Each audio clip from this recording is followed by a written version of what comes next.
guys, welcome back. I'm so happy you can be here to spend some time with me today. If you're new around here, welcome. I hope you'll consider hitting that subscribe button to join our crafty little family. So in a recent video, I did ask if anyone had some suggestions on what they might like to see for printables from my shop. And oh my stars, you guys really came through with so many great ideas.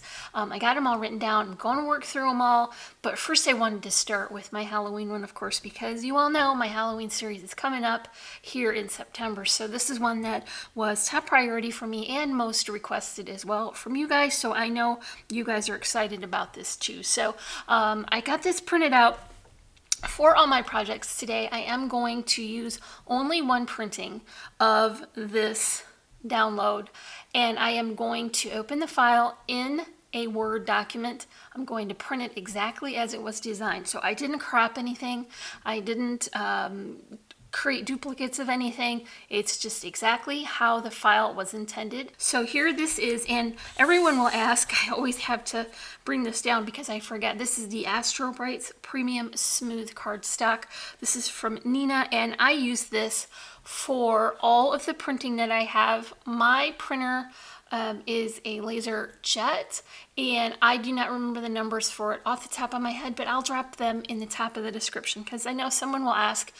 We do have a really nice printer. I'll leave a note of that in the description. So if you want to check that out, you can do that there. So I just wanted to show you before we get started on our project. There's a couple of other ideas that I had using that printout. I wanted to see if I could work this into a slimline profile, and it worked perfectly. All I did was cut that paper and arrange it so that I could stretch the full width of that card. This is 9x4, and so I put all my layers in. I used a fun little frame here, a little die, and put some of my handmade flowers. This one is from Really Reasonable Ribbon.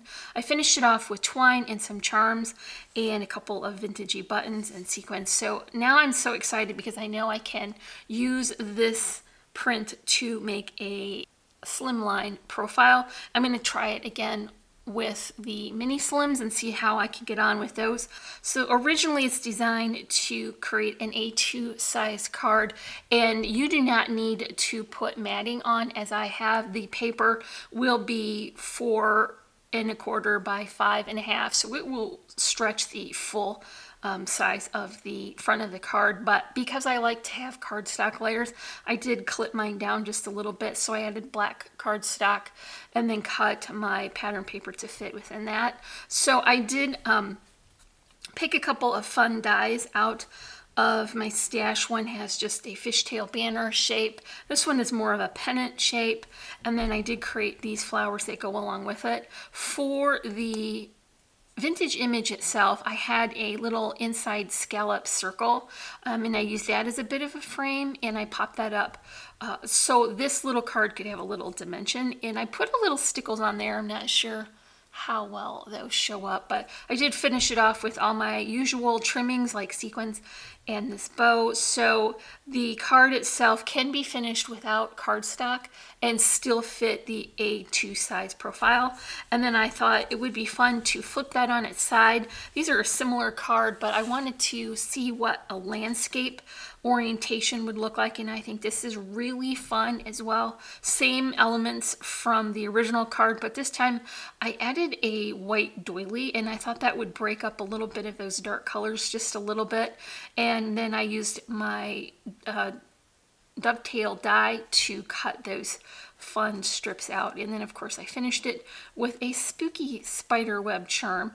And so here are 3 projects that I've created with those printables, and I'm going to do one more here as a demonstration for you guys. So one of the more frequently requested project tutorials for the holiday series are treat holders. Now I'm probably going to do a different one during the 13 days, but the first one I'm making, I just wanted to create a very easy base. This one doesn't have fancy dies or any kind of math or really complicated folding, and it doesn't have very many supplies to create it, so I thought this would be perfect to try with my printable.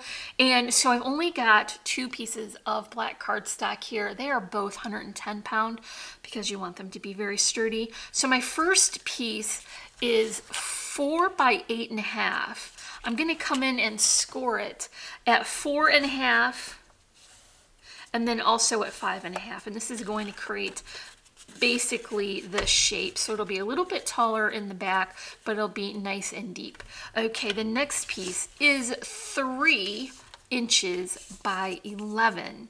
I've got my score lines here at 4 and then at 5 and then also at 9 and 10. So this is going to fit the width of the cover and also the depth. I've got a little bit of tape on here to remove, and you could easily substitute wet adhesive if that is what you prefer, but just for this demonstration, I think this will be fine.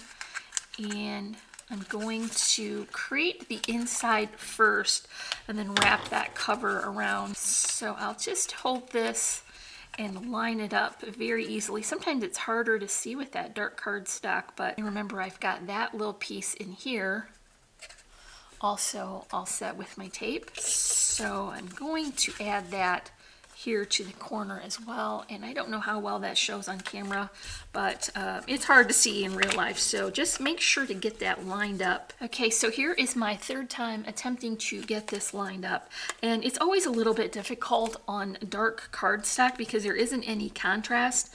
And of course I've got this held out away from me so I can have it in the camera view, but I'm gonna just hopefully get this lined up right along that fold line and along the edge. I found it easier to go ahead and fold over that center portion so that I had one straight edge to work from. Okay, thank goodness that time did the trick. So now what I want to do is come in and add my tape to this flap, and then I'll fold it over, and that will complete the box. Position that back into its shape and fold the cover back onto itself. And I think it would have been easier with white cardstock or light colored, but that wouldn't be very Halloween-y, so I'm pretty happy with this, even though it took a few tries. And I will edit all those out so I will actually look like I know what I'm doing. Okay, so here is the box, and it's pretty big, and that is because bigger boxes hold more treats, and that is always a better thing.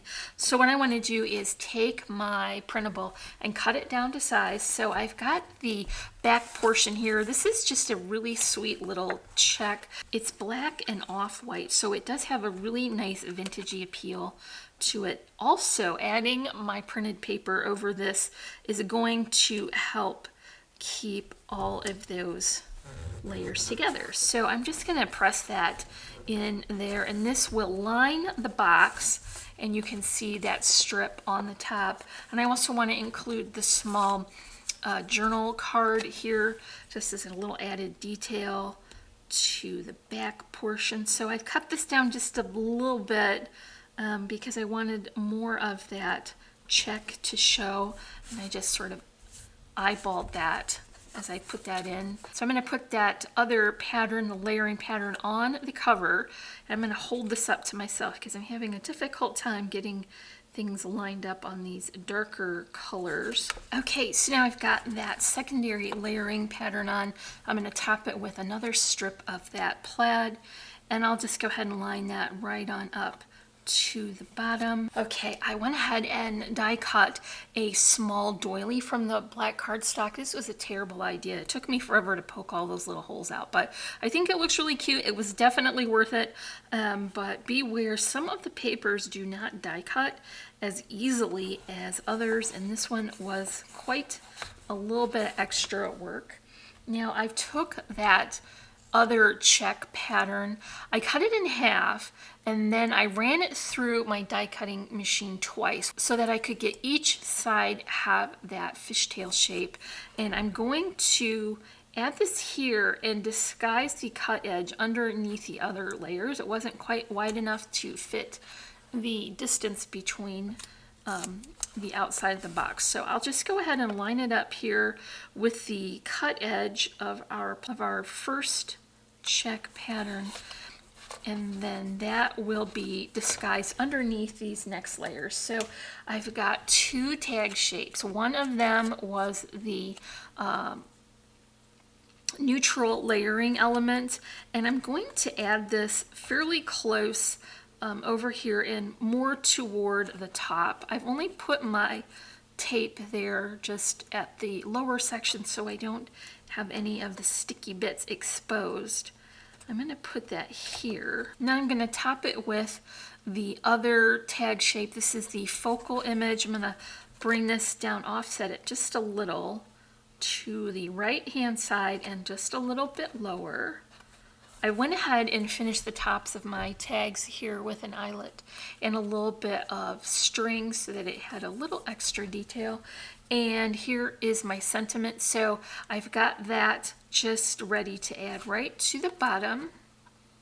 You could easily add some flowers or other dimensional items on the cover, but I was trying to make a box that was a little bit simpler and easier. This is definitely a kid-friendly project and also a group project-friendly project. You could cut all these bases and work on them together. That would be a lot of fun. And then, of course, filling them and gifting them is the most fun part, and having treats ready. So I'm gonna put a couple of these sequins on using my Tombow. Okay, so that is all for our Halloween treat holder. Now, of course, there's plenty of room in here for handmade treats like wrapped cookies or pre-made snacks. And so here are the other projects that I created with that dollar download vintage Halloween printable. I've got a couple of A2 size cards in different orientations, and then of course my slimline card as well.